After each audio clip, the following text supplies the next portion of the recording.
cidadão, um seguidor meu desse canal, perguntou: bem-vindo, você está proibido de falar de política? Não. Talvez o que ele quisesse dizer é se eu estava proibido de fazer análises políticas. Porque a gente nunca para de fazer política.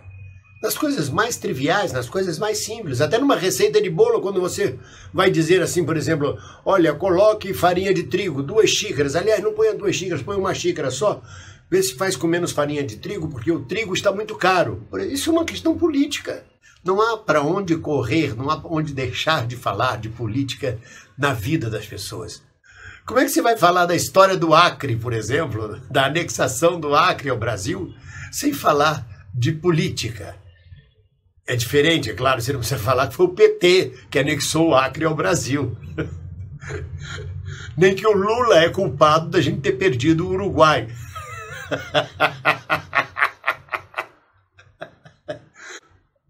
Também a geografia é política, as fronteiras, as limitações, tudo isso é político. Então, na verdade, ninguém deixa de falar de política. E se há uma coisa política que eu gostaria de falar neste momento, que setores da esquerda ainda não perceberam. Por exemplo, haviam vários grupos de esquerda no WhatsApp que mudaram de nome para democracia, democracia já, luta pela democracia. Todo mundo fala em democracia, depende do termo democracia popular. Uma coisa é democracia popular, outra coisa é democracia, outra coisa é democracia burguesa. Há vários tipos de democracia. Mas democracia pressupõe os direitos fundamentais, pressupõe uma constituição, pressupõe liberdades de expressão. Democracia pressupõe a democracia básica que foi conquistada basicamente após a Revolução Francesa e a Revolução Americana.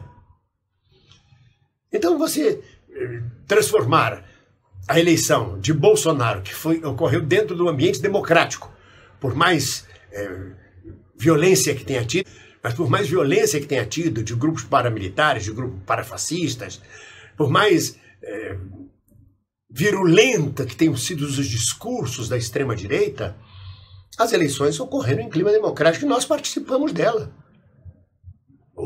As forças da esquerda poderiam ter ganhado a eleição. Não ganharam por vários equívocos, por vários erros e por várias condições históricas e econômicas, inclusive. Por erros históricos, que não me cabe aqui discuti-los. Nem é o fórum adequado ficar discutindo isso aqui. Mas colocaram a palavra de ordem de democracia como luta básica? Não, a luta básica nossa nesse momento, primeiro é entendermos o que aconteceu. Segundo é entendermos que o governo é este que virá aí. O que ele poderá fazer ou não.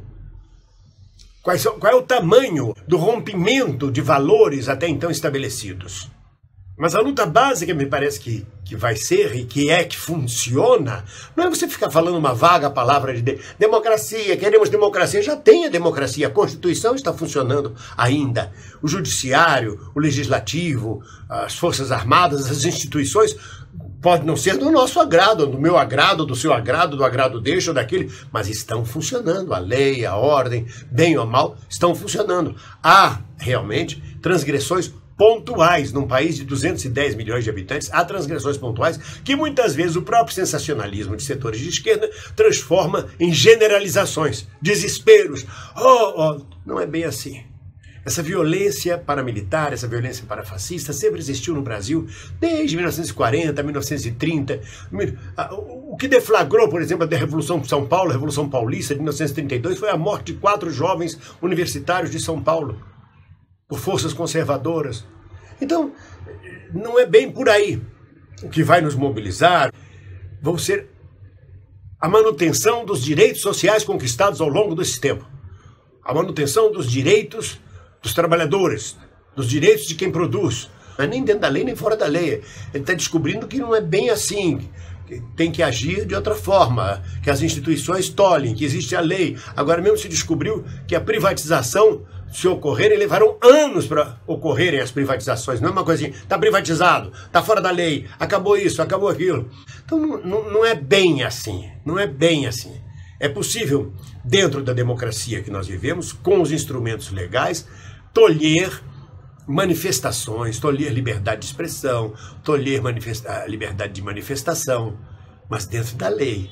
E aí vai competir a quem quiser se manifestar, a quem quiser se opor, a quem quiser fazer a luta, saber fazer a luta conhecendo muito bem a lei.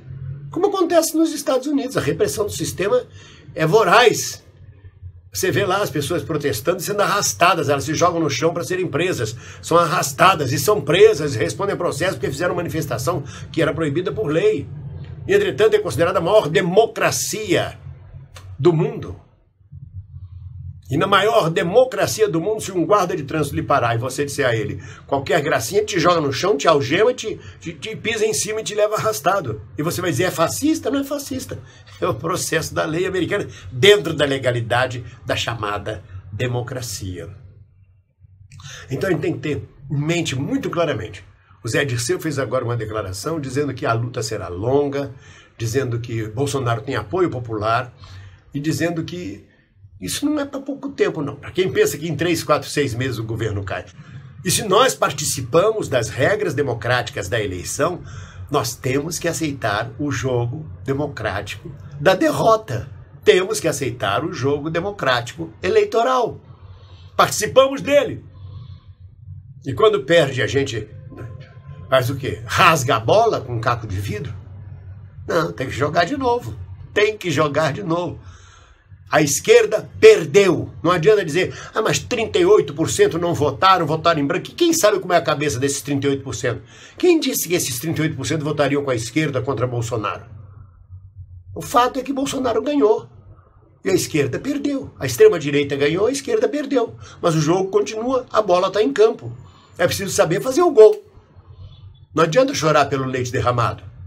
E nem gritar, não está tendo jogo, não tá... O jogo está acontecendo, o jogo está aí. A democracia está aí. Mais do que defendê-la, é defender os direitos básicos que ela nos permitiu conquistar. Esse é que é o cerne da luta que vem a ser travada de agora em diante. É disso que eu queria falar para vocês, não quero me estender mais.